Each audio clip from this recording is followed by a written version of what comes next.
নমস্কার, শুরু করছি করোনার পাঁচালী। চীনের প্রসিদ্ধ জায়গা শহর উহান, দেশ বিদেশের লোক ঘুরে বেড়ায় সেখান। মাছ মাংস ইঁদুর বাদুর সবই তারা খায়, অতি কষ্টে মেরে তারা পেট ভরায়। এমনই এক কুক্ষণে তারা খেয়ে ফেলল সাপ, মা করোনা রুষ্ট হয়ে দিল অভিশাপ।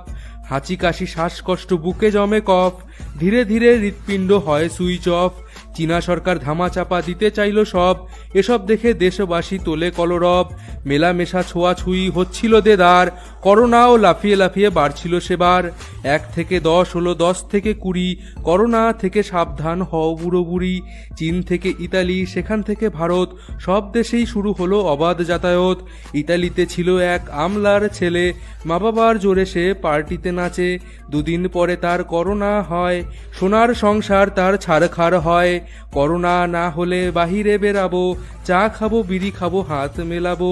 এই রূপ যে ভাবে সে যায় ঘাটে, প্রিয়জন তার মুখে জল ঢালে। ধীরে ধীরে ভারতে করোনা ছড়ালো, লকডাউন হয়ে গেল শহর হাজারো। দুধ ওষুধ মুদি দোকান এসব থাকবে খোলা, বেশি বেশি জিনিস কিনে করোনা হেলা ফেলা। এরপরও কিছু লোক বাহিরে বেরালো, পুলিশের লাঠি তাদের ঘরে ফেরালো। ভাইরাস আটকাতে কিছু পূজা পাঠ হয়, রাস্তায় লোকজনের মিছিল বেড়ায়।